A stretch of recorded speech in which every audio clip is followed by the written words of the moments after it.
Bonjour, bienvenue à tous, c'est Pasteur Valérie Mafou de l'Église La Vie Comblée.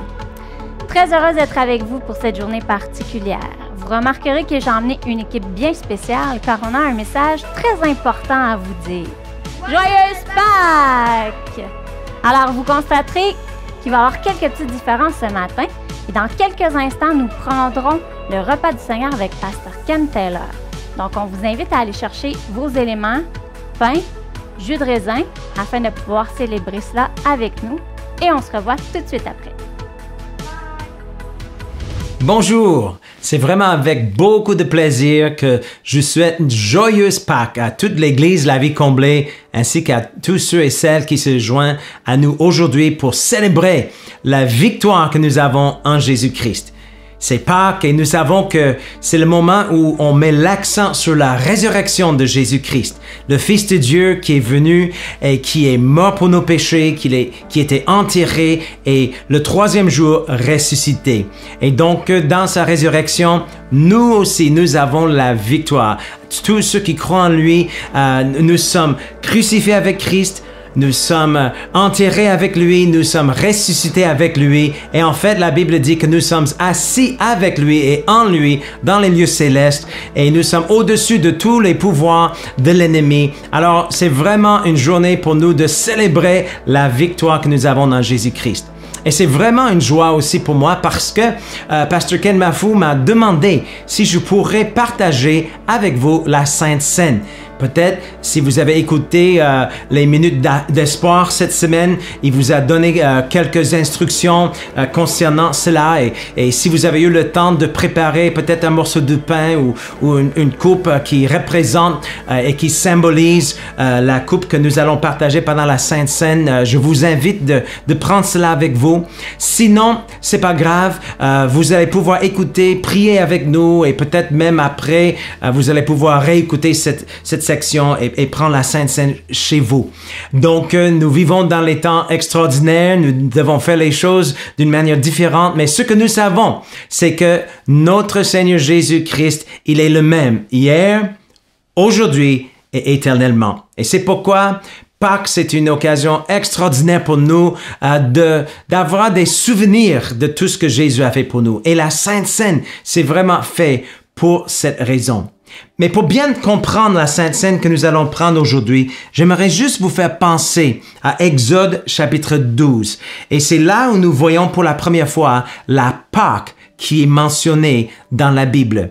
Et vous allez vous rappeler de cette histoire. Et c'est le peuple de Dieu, le peuple d'Israël qui sont depuis 430 ans en esclavage en Égypte. Et on sait que l'Égypte est toujours symbolique du péché. Et donc, ça symbolise vraiment, les Israélites en Égypte symbolisent la vie de tout le monde qui est encore dans le péché. C'est-à-dire l'oppression, il n'y a pas de liberté, une vie dure et difficile, vraiment comme esclave. Mais Dieu avait répondu à la prière de son peuple, qui ont crié, qui ont demandé la délivrance de cette oppression. Et donc Dieu a envoyé Moïse pour les délivrer. Vous vous rappelez de l'histoire, il y avait plein de fléaux, des choses qui ont été envoyées sur le pays de l'Égypte parce que Pharaon a refusé de laisser partir le peuple de Dieu. Et donc, le dernier fléau était préparé. Et pour sauver son peuple et pour vraiment les préparer pour leur départ vers la terre promise, Dieu a donné les instructions. Et il a demandé à chaque famille de chercher un agneau mâle sans défaut.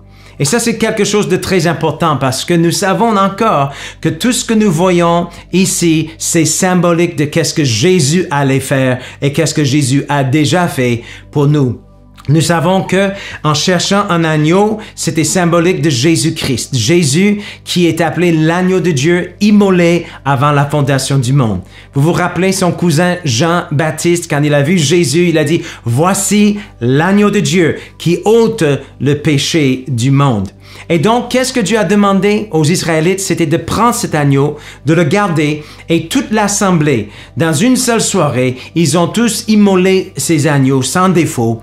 Et donc, ils ont fait deux choses. Premièrement, ils ont pris le sang de l'agneau et ils l'ont appliqué au linteau de la porte de chaque maison.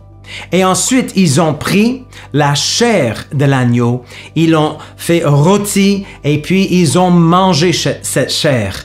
Et ce qu'on voit, qui est vraiment important, en verset 11 de Exode 12, il dit que quand vous le mangerez, vous aurez vos reins sains, vos souliers aux pieds et votre bâton à la main, et vous le mangerez à la hâte. C'est la Pâque de l'Éternel. C'est la Pâque de l'Éternel. Et c'est de là où on a ce concept, cette idée, ce mot Pâque. Et donc, qu'est-ce que Dieu a dit? Vous appliquez le sang sur les portes, vous mangez la chair de l'agneau et vous faites cela déjà habillé avec les souliers aux pieds, bâton à la main.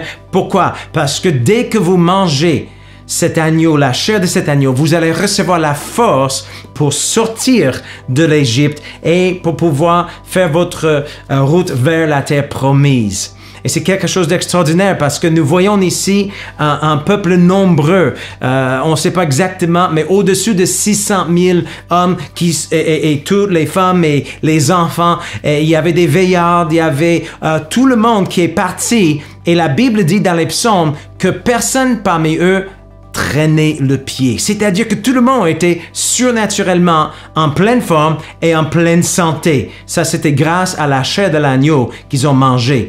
Mais qu'est-ce qui est vraiment très, très, très important de remarquer dans cette histoire, c'est en verset 12, il a dit, « Cette nuit-là, je passerai dans le pays d'Égypte et je frapperai tous les premiers-nés du pays d'Égypte, depuis les hommes jusqu'aux animaux, et j'exercerai des jugements contre tous les dieux de l'Égypte. Je suis l'Éternel.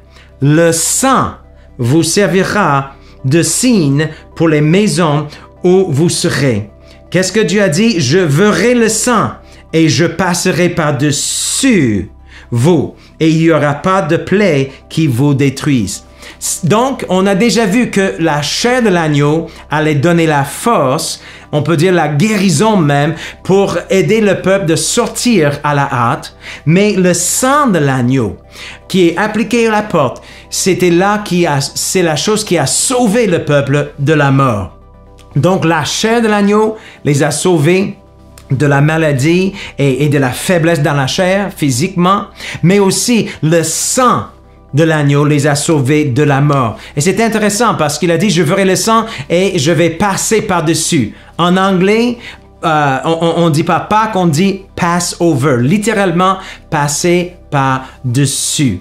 Et donc, qu'est-ce que Dieu a dit par la suite? Il a dit, je verrai le sang, je passerai par-dessus vous, et il n'y aura pas de plaie qui vous détruise quand je frapperai le pays d'Égypte. Vous conserverez le souvenir, et le mot souvenir est très important de ce jour, et vous le célébrerez par une fête en l'honneur de l'Éternel. Vous le célébrerez comme une loi perpétuelle pour vos descendants. Donc Dieu a donné cet ordre aux Israélites de faire une fête à tous les ans, de fêter le départ de l'Égypte. De fêter la Pâque, de fêter la soirée où chaque famille a pris un agneau sans défaut. Ils ont immolé l'agneau, ils ont mis le sang sur la porte, ils ont mangé la chair, sauvé de la mort, guéri des maladies. Et donc ça, c'est la fête qu'ils ont célébrée à tous les ans. Et donc, quand Jésus est venu sur la terre, il a grandi en célébrant avec sa famille cette fête. Et avec ses disciples, il a toujours célébré la Pâque. Et donc, à la fin de son ministère, même la nuit où il fut livré pour être crucifié comme un substitut, comme un sacrifice acceptable pour vous et pour moi, pour nos péchés. Qu'est-ce que Jésus était en train de faire la nuit où il fut livré? Il était en train de célébrer la Pâque. En fait, en Corinthiens chapitre 5, verset 7 dit que Christ est notre Pâque. Donc, j'aimerais vous inviter à regarder avec moi un passage en Corinthiens chapitre 11. Un passage écrit sous l'inspiration de l'Esprit par l'apôtre Paul. Et donc, il fait référence à cette dernière scène, cette dernière soirée de Jésus avec ses disciples où ils ont partagé la Pâque. Et donc, qu'est-ce qu'on va lire ensemble?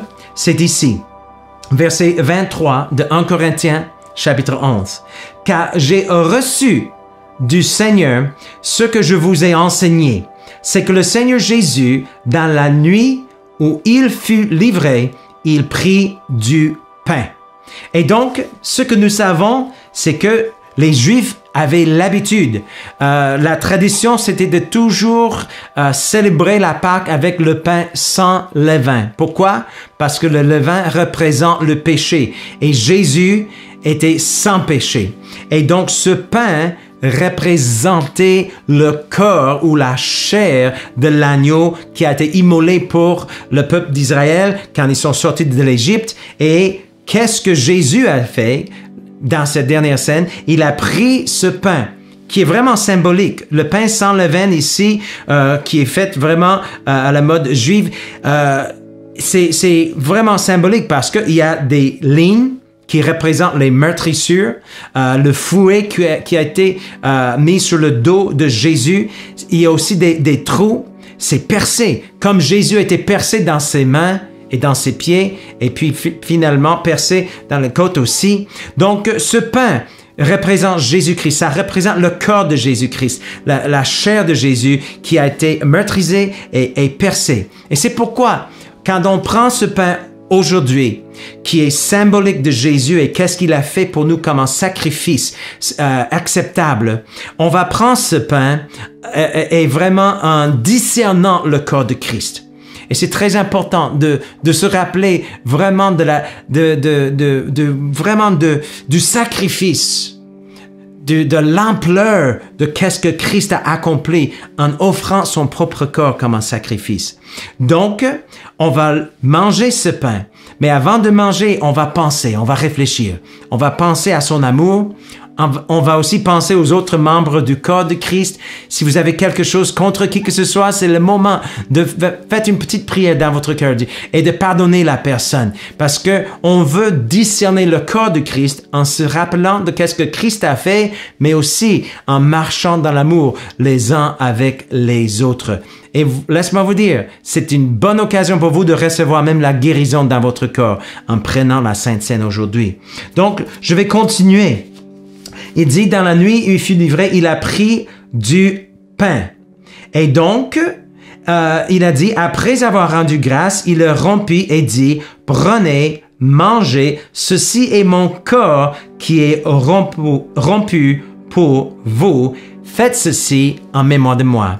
Donc, je vais vous inviter à prendre le pain que vous avez là à la maison et de rompre le pain, de prendre un petit morceau de ce pain et on va réfléchir et on va prier. Père Céleste, au nom de Jésus, nous te remercions que Jésus-Christ, c'est Dieu qui s'est fait chair. Nous savons qu'au commencement était la parole était avec Dieu et la parole était Dieu, mais la parole s'est fait chair, il est devenu un homme. Celui qui existait en forme de Dieu n'a pas regardé comme une proie arrachée d'être égal avec Dieu, mais il s'est dépouillé lui-même en prenant la forme d'un serviteur et donc en devenant semblable aux hommes. Et donc, Seigneur, nous te remercions que, avec amour, tu as offert ton propre corps comme l'agneau qui était immolé par les Israélites pour les sauver de l'esclavage. Tu as offert ton corps comme un sacrifice à Calvaire. Et Seigneur, au nom de Jésus, nous prenons ce pain et nous mangeons ce pain. Donc, si vous avez besoin de la guérison, si vous avez besoin de vraiment restaurer les relations avec les autres dans le corps de Christ, prenez et mangez en mémoire de Jésus.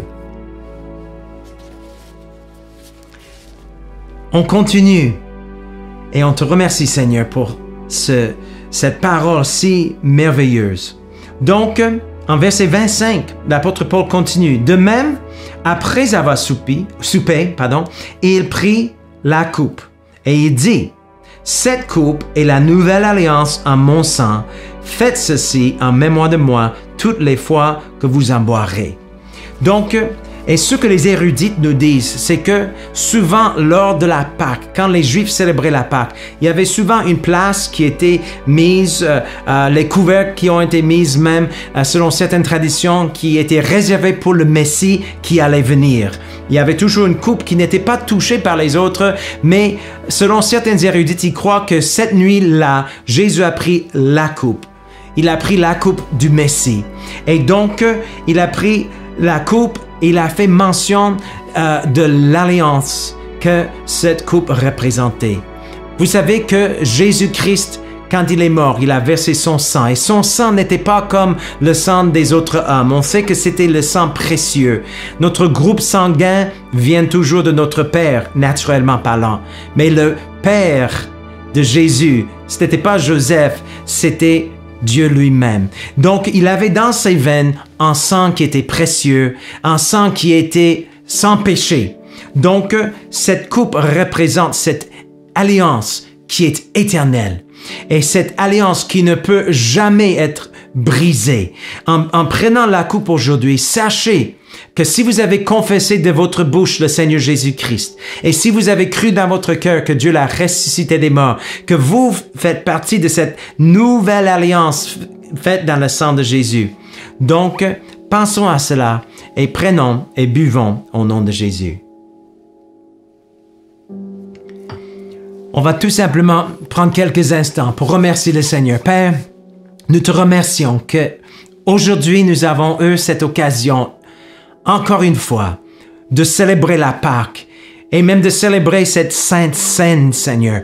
Ce moment merveilleux de se rappeler de l'alliance que tu as fait avec nous, de penser au corps de Christ qui a été brisé, et de penser au sang de Christ qui a été versé. Merci Seigneur que le sang de l'agneau de Dieu nous a sauvés de nos péchés et le corps et la chair de l'agneau de Dieu nous guérit de nos maladies. Mon âme bénit l'Éternel, que tout ce qui est à moi bénisse son saint nom.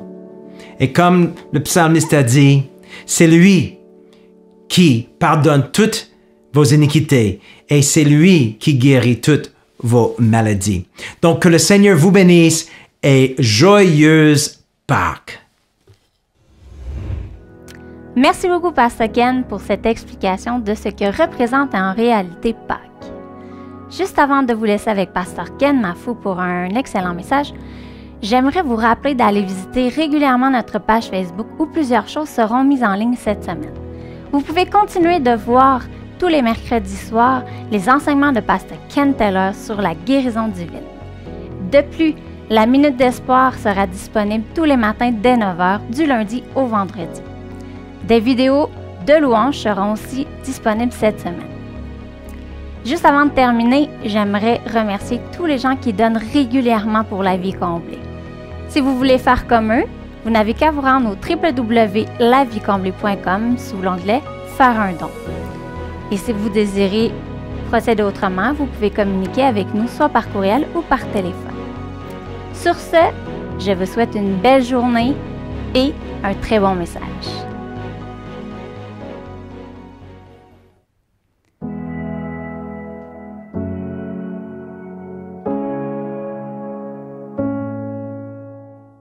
Bonjour tout le monde, ici Pasteur Ken Mafou et j'imagine que c'est à mon tour maintenant de vous souhaiter de joyeuses Pâques.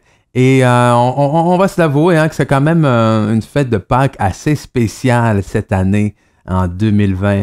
Parce que, écoute, même si le premier ministre là, a dit que le lapin de Pâques était probablement immunisé contre le coronavirus, j'imagine que le lapin de Pâques risque quand même de faire appel à la prestation canadienne d'urgence, parce que j'imagine que il devrait pas avoir beaucoup de travail cette année. J'ai pas vu beaucoup de chocolat, que ce soit à l'épicerie ou à la pharmacie. C'est vraiment une Pâques spéciale. Donc cette année, pas de rassemblement, pas de dîner au restaurant, pas de brunch, pas de souper ou peu importe, ensemble, en famille, à la maison, ou pas d'église. En fait, bref, on passe Pâques cette année à la maison. Et c'est en partie ça qui m'a inspiré le titre du message d'aujourd'hui, « Retour à la maison ». Parce que pour moi, retour à la maison, ça signifie quoi? En fait, ça signifie retour aux bases, OK? Retour à l'essence même d'une chose. C'est-à-dire que, écoute, on a quand même l'occasion de dire, bon, ben, puisqu'on ne peut pas se rassembler, puisqu'on ne peut pas aller au restaurant, d'une certaine façon, d'enlever un peu tous les artifices qu'on a autour de la fête de Pâques, puis en revenir à l'essentiel, c'est quoi, comme nous l'a très bien partagé déjà Pasteur Ken Taylor d'ailleurs. Et le retour à la maison aussi, c'est en lien avec la parabole, avec le message que je vais vous apporter aujourd'hui. Parce que, bon, alors que Pasteur Ken Taylor y est allé là d'une manière un peu plus vraiment avec les exemples bibliques de ce que signifie Pâques, moi, j'avais à cœur d'emprunter une tangente peut-être un peu différente aujourd'hui par rapport à Pâques. Parce que pour moi, la fête de Pâques, c'est vraiment une célébration, c'est une victoire. C'est la victoire de la vie sur la mort, c'est la victoire de la grâce sur le péché, c'est la victoire du pardon par rapport à la loi, c'est la victoire de l'amour sur la religion. Et je crois que cette histoire-là, la parabole du fils prodigue qu'on va voir ensemble, incarne toutes ces caractéristiques-là. Donc, c'est ça qu'on va faire ensemble aujourd'hui. Puis, de la manière ça va procéder, comme la parabole est quand même assez longue, hein, celle qu'on retrouve là en Luc chapitre 15. Donc, ce que je vais faire, c'est que je vais la lire avec vous. Puis, de temps en temps, je vais arrêter afin de commenter pour que ça soit plus facile de comprendre. Puis, par la suite, on va regarder qu'est-ce que nous dit finalement cette parabole-là. Quel est le lien avec Pâques? Et puis, on termine avec, mais qu'est-ce que ça signifie pour nous aujourd'hui? Okay? Comment est-ce qu'on peut l'appliquer dans notre quotidien? Donc, vous êtes prêts avec moi? On y va. Luc, chapitre 15. Puis, déjà d'entrée de jeu, pour bien comprendre, c'est important de se remettre dans le contexte. OK? Et ici, le contexte de cette parabole-là nous est mis au début du chapitre, en fait, au verset 1 et 2. Lorsque on lit ceci, donc Luc chapitre 15, versets 1 et 2, tous les publicains et les gens de mauvaise vie s'approchaient de Jésus pour l'entendre. Et les pharisiens et les scribes murmuraient en disant, « Cet homme accueille des gens de mauvaise vie et mange avec eux. Okay? » Et c'est là où on voit c'est qui, c'est les pharisiens et les scribes, des gens de loi, des gens qui se croyaient justes, des gens religieux.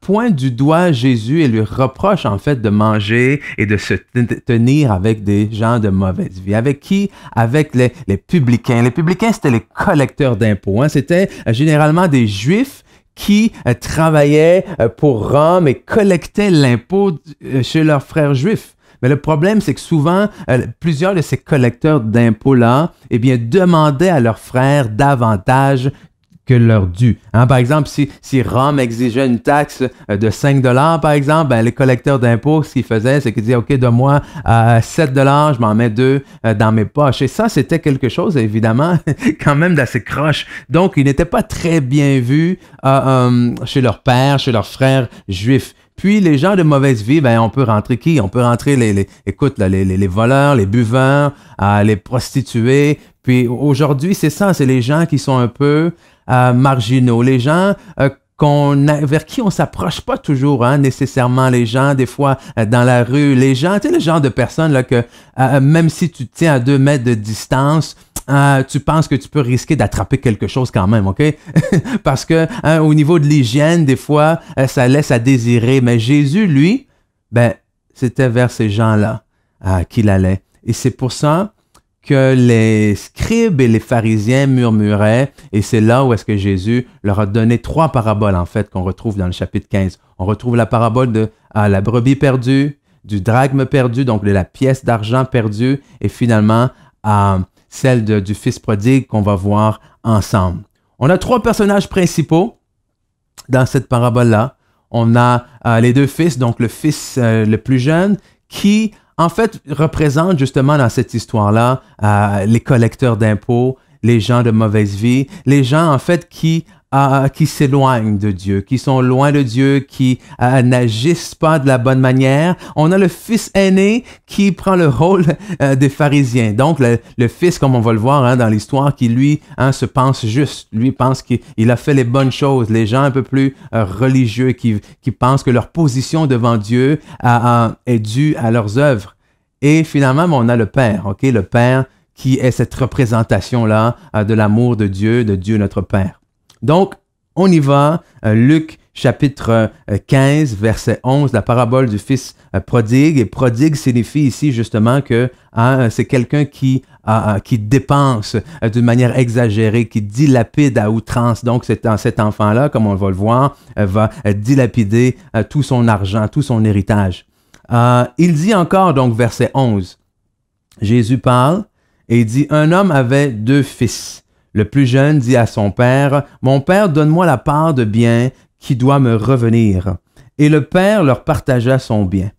Peu de jours après, le plus jeune fils, ayant tout ramassé, partit pour un pays éloigné où il dissipa son bien en vivant dans la débauche. Okay, déjà, ton héritage, c'est pas toi qui travailles pour.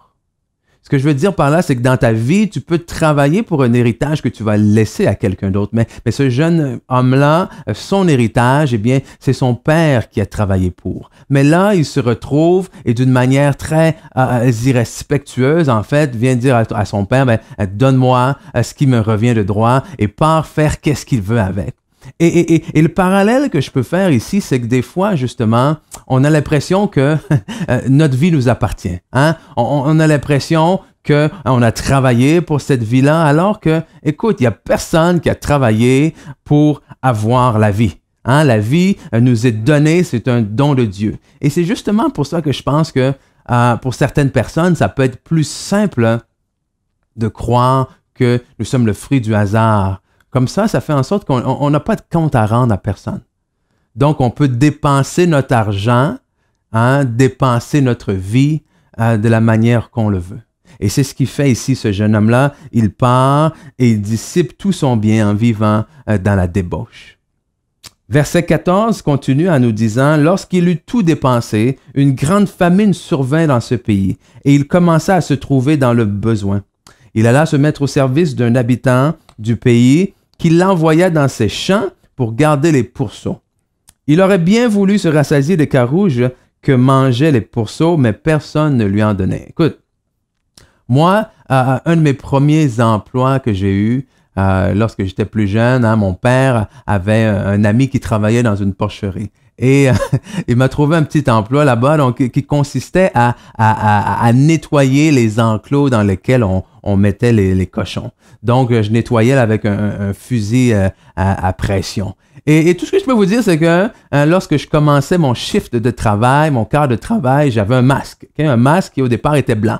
Et à la fin de mon quart de travail, laissez-moi simplement vous dire ceci, que il ne restait plus beaucoup de blanc sur mon masque.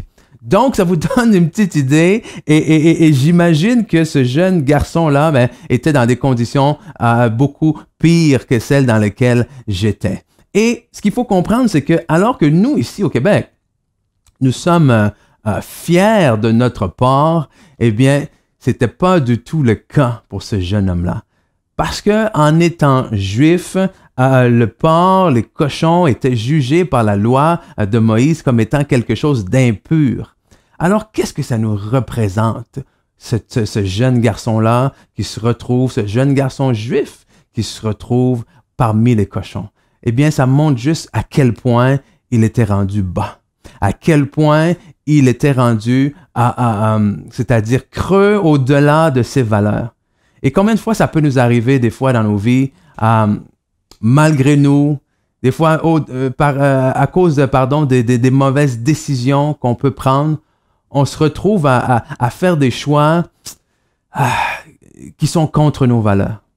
On se retrouve dans des relations qui ne respectent pas qui nous sommes réellement. On se retrouve à faire des choix ou des directions dans nos vies qui sont creux et qui nous amènent à piler sur les choses que l'on chérit réellement. Alors, c'est ce qui arrive ici à ce jeune garçon-là. Mais verset 17, il se passe quelque chose.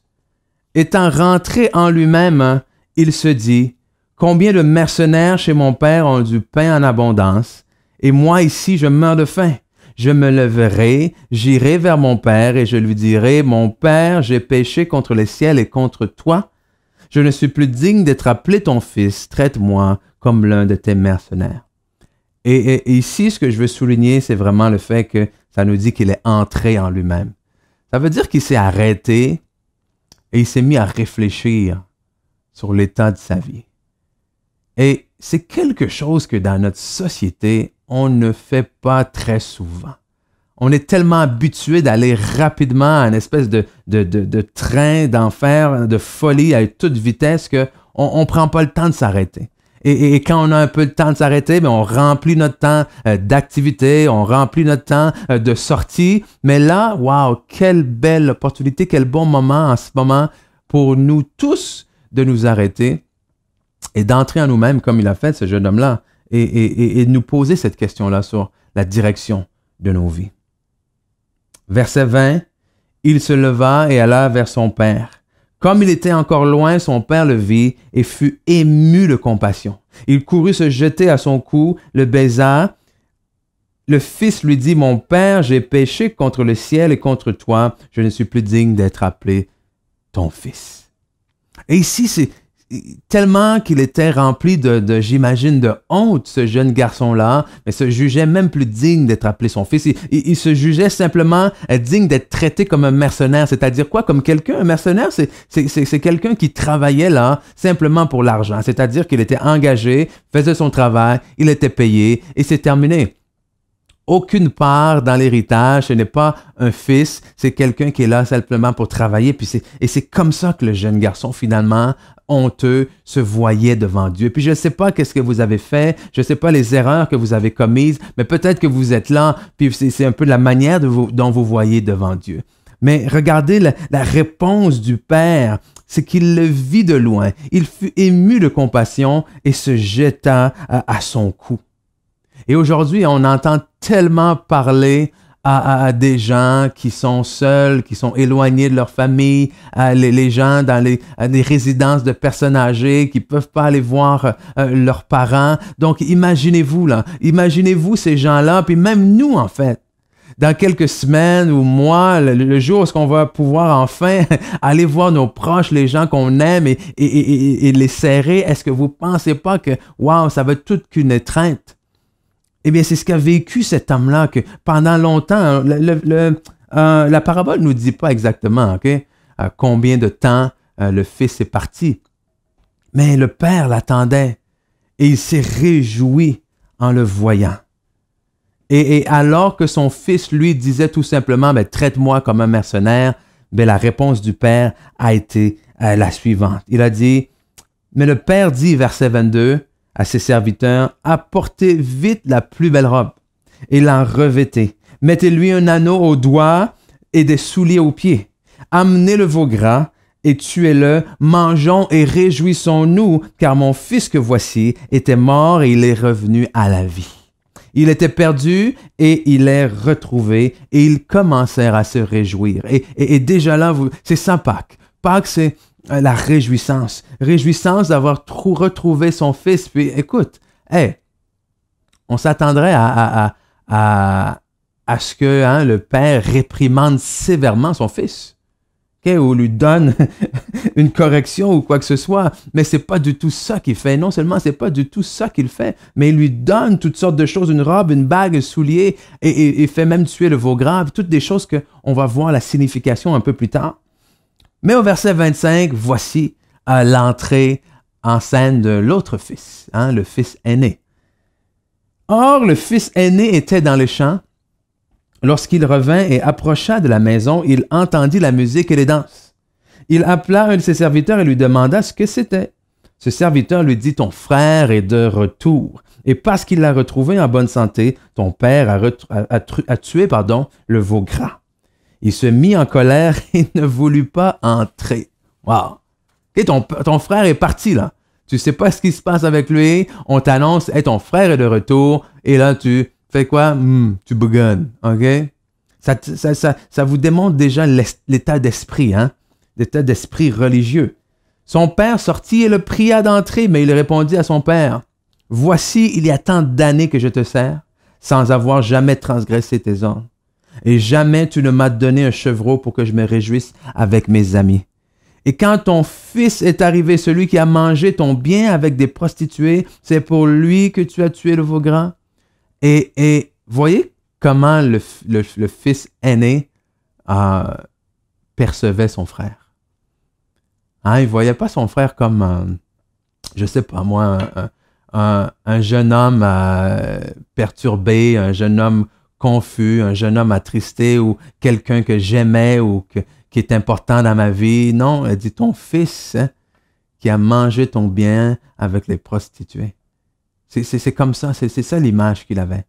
Donc l'image pour lui, c'est tu as un fils qui a tout dépensé ton argent et tu as un autre fils, moi, qui est resté à la maison, qui a tout fait ce qu'il fallait faire, mais pourtant tu m'as jamais fait une fête comme ça. Et c'est ça l'esprit religieux. L'esprit religieux se compare et ne peut pas accepter ça. Mais au verset 31 et 32, voici la réponse du Père qui est en quelque sorte la réponse de Jésus aux pharisiens. Hein, cette réponse-là que l'on retrouve en fait également dans la parabole de la brebis perdue ainsi que de la pièce perdue. Mon enfant, lui dit le Père, tu es toujours avec moi et tout ce que j'ai est à toi. Mais il fallait bien s'égayer et se réjouir parce que ton frère que voici était mort, qu'il est revenu à la vie, parce qu'il était perdu et qu'il est retrouvé. Et comme j'ai mentionné, ce que le Père dit ici, c'est en fait le message que Jésus veut passer, non seulement à travers cette parabole, mais à travers les deux autres aussi qu'on retrouve dans le même chapitre. Jésus veut dire en fait qu'il est venu pour ceux qui étaient perdus, pour ceux qui sont perdus, pour ceux qui sont éloignés. Comme il est le grand médecin, le médecin n'est pas venu pour ceux qui étaient en bonne santé, le médecin est là pour ceux qui sont malades. Et puis quelqu'un qui est perdu, c'est pas seulement quelqu'un qui est dans la boue, c'est pas seulement quelqu'un qui est mal pris. Quelqu'un de perdu, écoute, quelqu'un de perdu peut vivre dans un château. On se comprend? Tu peux vivre dans un château puis être perdu. Tu peux vivre dans le luxe puis pas savoir où va ta vie.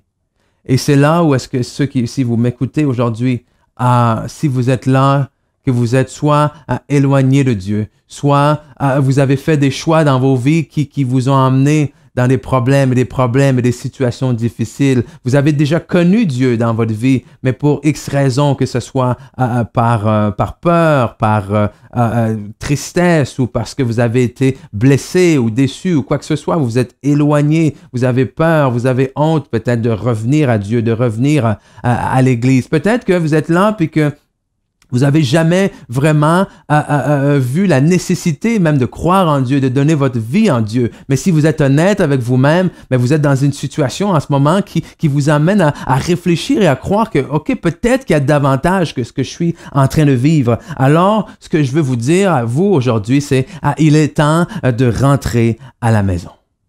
Il est temps de rentrer à la maison. Parce que dans la maison du Père, vous allez trouver la provision, vous allez trouver la protection, vous allez trouver la direction, vous allez trouver la joie, vous allez trouver la paix. Et Dieu, comme un bon père, a préparé un héritage exceptionnel pour ses enfants. Et cet héritage-là, c'est l'héritage de la vie éternelle. La vie éternelle, c'est pas seulement, c'est oui la vie après cette vie-là, la vie après la mort, on dit. Mais c'est bien plus que ça. La vie éternelle, en fait, c'est la vie même de Dieu. C'est-à-dire que lorsque l'on met notre foi, lorsque l'on croit en Jésus-Christ, on reçoit la vie de Dieu en nous. Donc, cette vie-là produit, ok, c'est un peu redondant peut-être, mais cette vie de Dieu produit en nous-mêmes la vie et nous donne la capacité de produire cette même vie-là, d'avoir un impact positif sur notre vie autour de nous également. Okay? Et c'est ça la vie éternelle.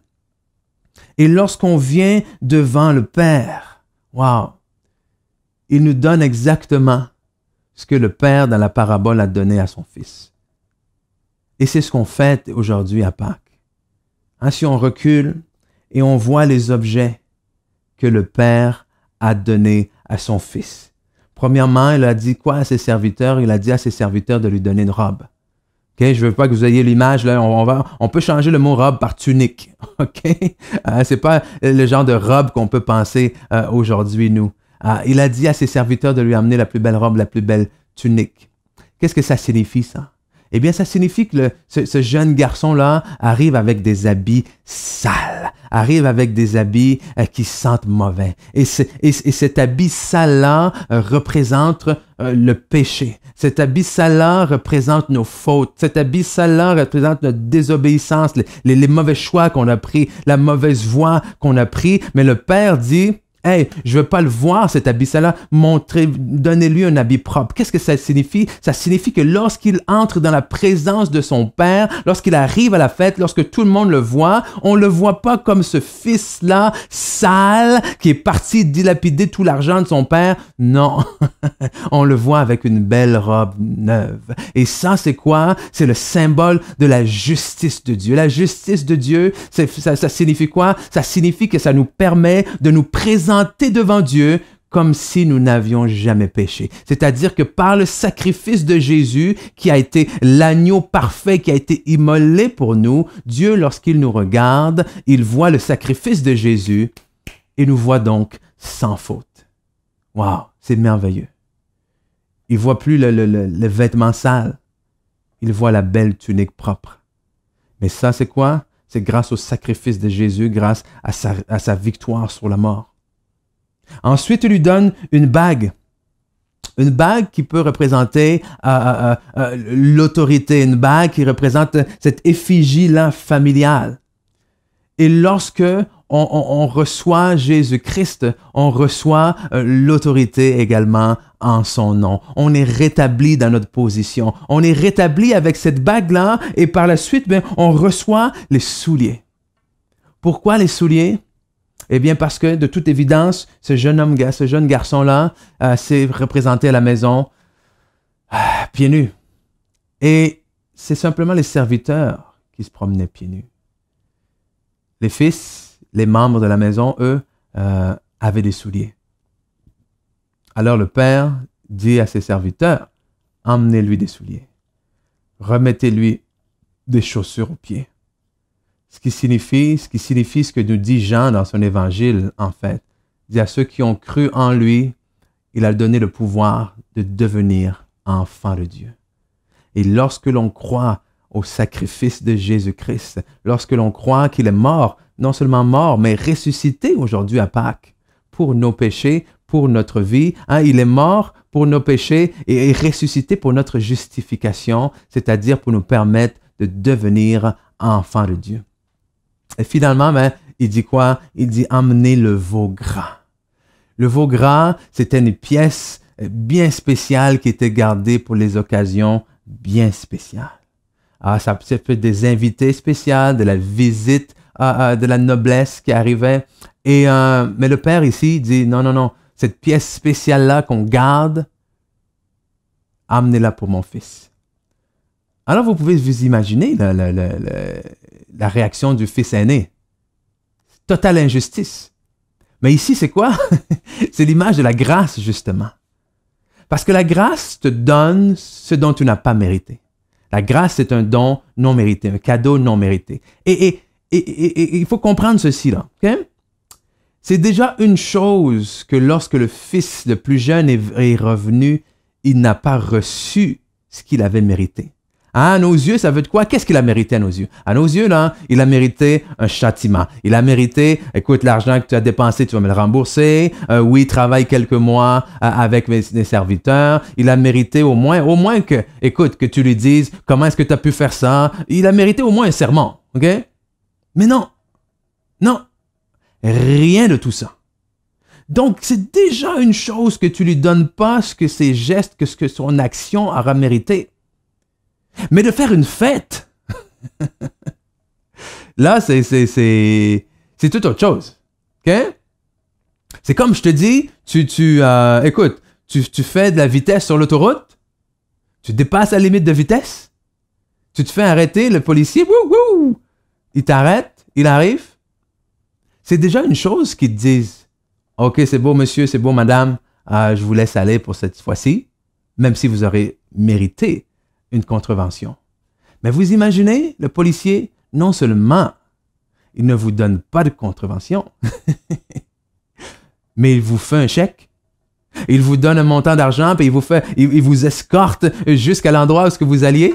Il dit, non, tenez, monsieur, écoute, où est-ce que vous alliez faire l'épicerie? Voilà un montant, le montant, en fait, de la contravention, je vous le donne, puis venez derrière moi, il ouvre les gyrophares, wouh, wouh, wouh, wouh, puis vous le suivez.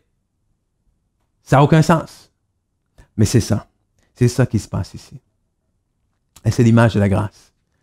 Est-ce que la grâce signifie que on peut faire ce qu'on veut et que c'est plus grave? Non, c'est pas ça que ça signifie. La grâce signifie que notre relation maintenant devient sur une toute autre base. La grâce signifie que notre relation avec Dieu n'est pas basée sur nos performances, n'est pas basée sur nos actions. La grâce signifie que maintenant, ma relation avec Christ est basée sur l'amour. C'est-à-dire que je n'ai plus peur, je ne vis plus dans la crainte du châtiment. Je n'ai plus peur du châtiment et je ne respecte pas Dieu juste pour ne pas avoir de conséquences. Okay? Pareillement que ma relation avec ma femme est basée sur l'amour. La raison pour laquelle je prends soin de ma femme et suis gentil avec ma femme, c'est pas parce que j'ai peur que si je le fais pas, elle va me laisser. Non. C'est juste parce que je l'aime. Et c'est pareil avec Dieu. Cette relation-là, basée sur la grâce et basée sur l'amour, fait en sorte que j'obéis à Dieu. Pas parce que j'ai peur qu'il me punisse ou pas parce que je veux juste avoir quelque chose de bon de lui. Non, j'obéis à Dieu parce que je le respecte et que je l'aime et que je sais qu'il est bon et je sais que ce qu'il a pour moi, c'est ce qu'il y a de meilleur. Donc, ça vient tout changer. C'est là où est-ce que la loi, c'était une question d'apparence, mais que Jésus dit, quoi? Non, moi je regarde au cœur. Moi je regarde à ce qui se passe à l'intérieur. Alors c'est là où est-ce qu'aujourd'hui j'aimerais vous accompagner dans ce retour-là à la maison. Et qu'on fasse une prière ensemble. Mais juste avant, j'aimerais vous inviter à écouter ce chant, un chant qui s'intitule « Alors viens à l'autel ». Et pourquoi j'ai choisi ce chant? J'ai choisi ce chant parce que les paroles, vraiment, pour moi, vont de pair avec ce qu'on vient de partager ensemble aujourd'hui. Puis, alors qu'on écoute ce chant, je vous invite vraiment à bien écouter ces paroles-là, à prendre le temps de prier, à prendre le temps d'aller devant Dieu, à prendre le temps de demander pardon si vous avez besoin de demander pardon. Puis, on se retrouve tout de suite après.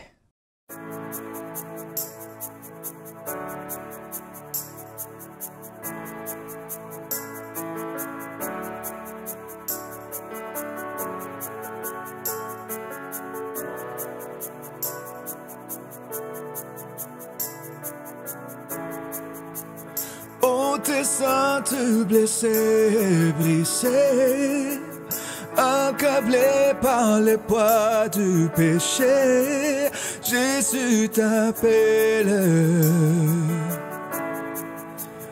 Arrivé tout au bout de toi-même, veux te goûter aux sources de vie, Jésus t'appelle. Alors viens à l'autel, les bras du Père sont grands ouverts, les pardons furent payés par le précieux sang de Jésus.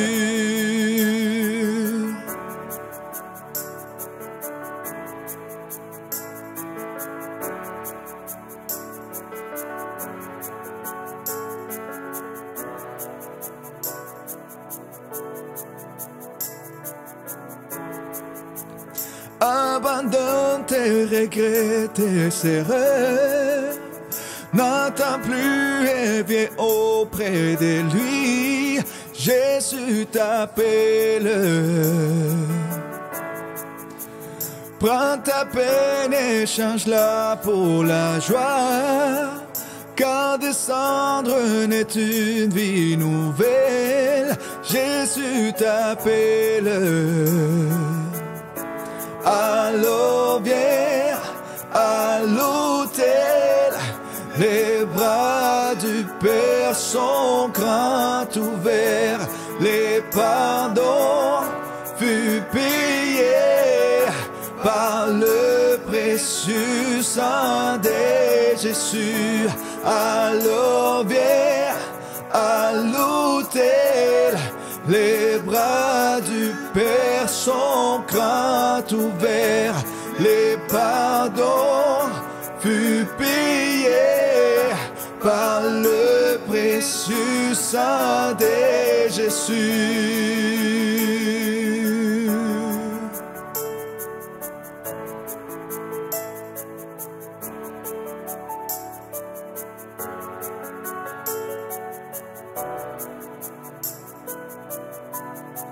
Merveilleux Sauveur, il est incomparable. Chante Alléluia, Christ est vivant. Oh, prosternons-nous devant les rois des rois. Chante Alléluia,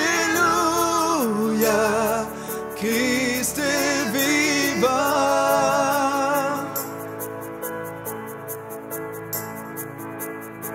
Alors viens à l'autel, les bras du Père sont grands ouverts, les pardons furent payés par le précieux sang de Jésus. Alors viens à l'autel, les bras du Père sont grands ouverts, les pardons furent payés par le précieux sang de Jésus.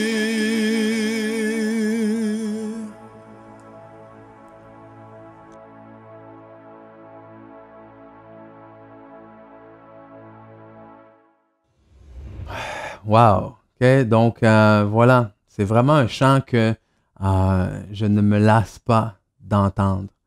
Parce que, comme je vous ai dit avant, je trouve que ces paroles-là nous parlent énormément et j'espère que ça vous a parlé. Alors, je vous ai dit que je vous accompagnerai. OK? Comment revenir à la maison? Comment, revenir vers le Père? Eh bien, c'est simple. Très rapidement, 3 choses, 3 R pour vous.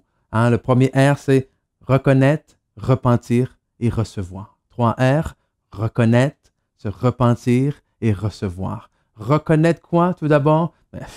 Avant de revenir, il faut reconnaître que vous êtes perdu. Okay? Si vous ne reconnaissez pas que vous êtes perdu, pas moyen de revenir à la maison. N'est-ce pas? Si on ne sait pas qu'on est perdu, qu'est-ce qu'on fait? On continue à marcher dans la même voie. Donc, la première chose pour revenir au Père, pour avoir accès à Dieu, avoir accès au sacrifice de Jésus-Christ, il faut reconnaître. Reconnaître que je suis perdu. Reconnaître que j'ai désobéi à Dieu. Et reconnaître, en reconnaissant que j'ai désobéi à Dieu, il faut reconnaître qu'il y a un Dieu. Qu'il y a un seul et unique Dieu. Dieu le Père qui a envoyé son Fils unique, Jésus-Christ, pour mourir à la croix pour nous. Amen. Donc, reconnaître que je suis perdu et reconnaître que Dieu existe. Reconnaître que j'ai désobéi et que je suis pécheur. Ensuite, se repentir. Repentir, une fois que j'ai reconnu, reconnaître, là, c'est qu'est-ce que le Fils a fait? C'est qu'il est entré en lui-même. Okay? En entrant en lui-même, il a reconnu qu'il était dans de beaux draps. Mais ensuite, il est revenu. Et revenir à la maison, c'est ça. C'est se repentir. Repentir, ça signifie changer de direction. Ça signifie changer d'idée par rapport à quelque chose. Et c'est bien beau d'être là, puis de reconnaître, de dire oui, c'est vrai, j'ai désobéi à Dieu. C'est comme de reconnaître que vous avez mal agi face à quelqu'un. Mais l'étape d'après, c'est quoi? C'est d'essayer de réparer, si possible, cette action-là, ou de revenir. Donc ici, Je reconnais que je suis perdu. Donc, au lieu de continuer dans le même chemin, mais je reviens. Je me repens. Et comment est-ce qu'on se repent? Ben, on se repent en demandant pardon. On se repent en demandant pardon à Dieu pour nos manquements. Pardon à Dieu d'avoir désobéi. Pardon à Dieu d'avoir voulu vivre notre vie sous nos propres règles, comme si elles nous appartenaient. D'avoir prodigué notre vie, d'avoir dilapidé tout ce que lui nous avait donné. Et ensuite, bien, non seulement on a reconnu, on est revenu. Une fois qu'on revient, le troisième R, c'est de recevoir. C'est de recevoir son don gratuit. Parce que l'amour de Dieu est tel qu'il ne force personne à l'accepter, ne force personne à croire en lui, ne force personne à le recevoir. Alors, c'est un acte que vous devrez faire, c'est-à-dire le recevoir vous-même. Et comment est-ce que vous allez le recevoir? Ben, vous allez le recevoir par la foi, en croyant en lui. La Bible nous dit en Éphésiens 2, versets 8 et 9, c'est par la grâce que vous êtes sauvés, par le moyen de la foi. Cela ne vient pas de vous, c'est un don de Dieu. Ce n'est pas le fruit d'œuvre que vous auriez pu accomplir, car personne n'a donc raison de se vanter. Et on le reçoit par la foi, en croyant que Jésus-Christ est le Fils de Dieu, en croyant qu'il est mort et qu'il est ressuscité pour nos péchés. Reconnaître, se repentir, recevoir. Alors si c'est vous, si c'est ce que vous voulez faire aujourd'hui, eh bien, je vous invite à faire cette prière avec moi. Une prière, en fait, justement, qui va simplement englober ce qu'on vient de voir ensemble. Et vous devez faire cette prière avec foi, encore une fois. Vous devez faire cette prière avec cœur, parce que la Bible nous dit que si on croit du cœur et on confesse de la bouche, alors nous serons sauvés, c'est-à-dire nous deviendrons enfants de Dieu. Alors, je vous invite à faire cette prière avec moi en disant ces mots. Père éternel, je te remercie. Je te remercie pour ton amour inconditionnel. Je te remercie d'avoir envoyé ton Fils unique, Jésus-Christ, mourir sur la croix et ressusciter pour moi. Qu'il a pris mes péchés, qu'il a pris mes manquements, qu'il les a cloués à la croix, qu'il les a enterrés et que le troisième jour, il est ressuscité. Il a laissé enterrer les péchés. Alors je déclare, je confesse que Jésus-Christ est le Fils de Dieu et que je suis aujourd'hui ressuscité avec lui, sans péché, juste de me présenter devant Dieu. Et je reçois aujourd'hui, par la foi, le don gratuit de la vie éternelle. Amen. Donc, si vous avez fait cette prière-là pour la première fois, ou bien si vous avez fait cette prière-là, si vous êtes là, que vous étiez éloigné de Dieu, je vous félicite. C'est probablement la plus grande, la plus importante décision de votre vie. Et justement à cause de ça, on veut être là pour vous, on veut être là pour vous aider et pour vous accompagner dans les prochains pas. Alors n'hésitez pas à entrer en contact, avec nous, soit via notre site internet au www.lavicomblée.com, allez dans contact, vous pouvez nous envoyer un courriel ou bien à nous appeler et ça va nous faire plaisir encore une fois de vous accompagner dans cette nouvelle vie. Alors voilà, c'était Pasteur Ken Mafou qui, avec plaisir, a essayé de vous partager vraiment au niveau de la signification de Pâques.